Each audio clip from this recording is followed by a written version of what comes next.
Haleluya. Shalom saudara dan saudari yang dikasihi. Bertemu kita semula di saluran Rhapsody Reality. Saluran firman Tuhan istimewa untuk kalian setiap hari. Puji Tuhan.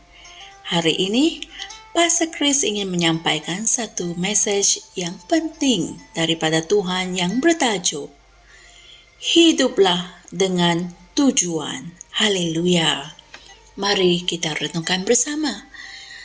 Ayat Injil pembukaan dipetik dari Efesus 5 ayat 15 hingga 16 kitab terjemahan Amplified Classic yang berkata, oleh itu, perhatikanlah dengan baik bagaimana kamu hidup.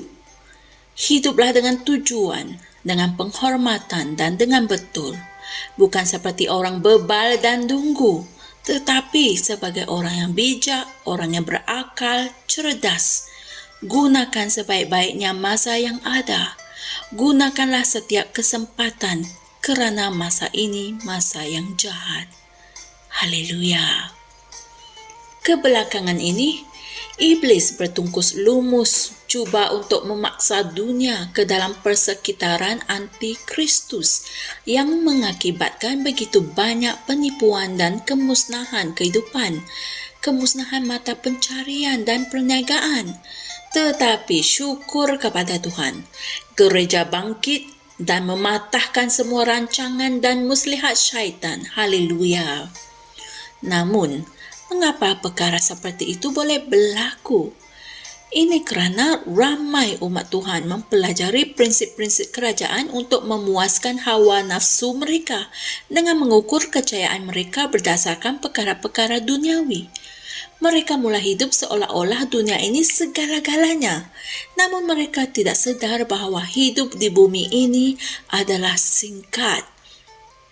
Sama ada kamu seorang ahli politik, usahawan, penjawab awam, sesiapa sahaja dirimu, dan apa sahaja aktiviti yang kamu sertai, semua itu akan berakhir dengan cepat. Hiduplah dengan tujuan. Haleluya. Jangan benarkan apa-apa untuk mengalihkan perhatianmu daripada Tuhan. Keuntunganmu bukanlah mengira kesalehan, seperti yang tertulis dalam 1 Timotius 6 ayat 5. Jangan berfikir bahawa oleh kerana kamu memperoleh harta dan mencipta kejayaan dengan perkara-perkara duniawi, hal itu bermakna kamu boleh memenuhi kehendak Tuhan. Tidak. Jangan gunakan perkara-perkara duniawi untuk mengukur kelulusan dari Tuhan. Dan juga jangan sesekali memikirkan kamu kehilangan apa-apa pun kerana mengikuti dan melayani Tuhan dengan sepenuh hatimu dan dengan segala apa yang kamu miliki, hanya kerana kamu tidak mempunyai banyak harta duniawi. Perkara yang paling hebat di bumi ini adalah untuk melayani Tuhan dengan sepenuh hidupmu dan memenuhi tujuannya bagi hidupmu. Haleluya. Bebaskan dirimu dari segala bentuk jeratan dan bebanan dan layanilah Tuhan dengan penuh sukacita, dengan hati yang murni. Jangan kaitkan kejayaanmu dengan simbol kejayaan dunia. Layanilah Tuhan dengan hati yang sempurna dan hendaklah kamu memujinya dengan penuh teruja tanpa mengira cabaran yang kamu mungkin hadapi. Haleluya. Saudara dan saudari semua, mari kita sama-sama membuat pengakuan ini. Tidak kira apa jua kesukaran di dunia hari ini dan cabaran yang mungkin datang ke arahku, aku tetap teruja tentang Yesus, teruja tentang Roh Kudus, tentang firman Tuhan, dan tentang melayani Tuhan. Dengan bimbingan Roh, aku melayani Tuhan dengan sukacita dan dengan hati yang sempurna, bersedia dan berjaga-jaga kerana kedatangan Tuhan semakin mendekati. Amin. Untuk renungan tambahan, sila kaji, pelajari dan renungkan ayat-ayat Injil berikut, yaitu 2 Timotius 3 ayat 1 hingga 2, Ulangan 10 ayat 12, 2 Korintus 5 ayat 14 hingga 15. Haleluya! Kenalilah firman Tuhan, ketahuilah firman Tuhan.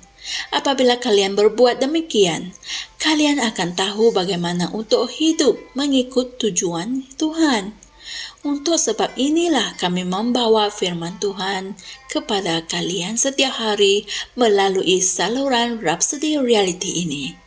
Kalian juga boleh download atau muat turunkan satu salinan buku kebaktian ini dengan menekan link di ruangan yang kami sediakan di bawah video ini. Dan buku ini tersedia ada dalam bahasa Melayu, bahasa Iban, Mandarin, Tamil, dan banyak lagi. Haleluya! Jumpa lagi esok dan Tuhan berkati. Shalom! Kami percaya saudara-saudari semua telah diberkati dengan perkongsian firman dari Rhapsody Reality. Bagi sesiapa yang ingin menjadikan Yesus Kristus sebagai Tuhan dalam kehidupanmu, kamu boleh mengucapkan doa ini bersama dengan saya. Ya Tuhan Allah, aku mempercayai Yesus Kristus, Anak Allah yang hidup dengan sepenuh hatiku. Aku percaya Dia telah mati untukku dan Allah telah membangkitkan Dia dari kematian. Aku percaya Dia hidup hari ini. Aku mengaku dengan mulutku bahwa Yesus Kristus adalah Tuhan dalam hidupku mulai dari hari ini. Melalui Dia dan di dalam nama-Nya, aku mempunyai kehidupan yang kekal. Aku telah dilahirkan semula. Terima kasih Allah kerana menyelamatkan jiwaku. Aku sekarang adalah anak Allah. Haleluya! Tahniah, sekarang kamu telah menjadi anak Allah. Untuk apa-apa sebarang pertanyaan atau untuk mendapatkan lebih banyak maklumat mengenai bagaimana untuk bertumbuh sebagai seorang Kristian, anda semua boleh hantar mesej di akaun Facebook kami atau email kami di tni.msia@gmail.com. Sekali lagi, tni.msia@gmail.com. Tuhan berkati Anda semua.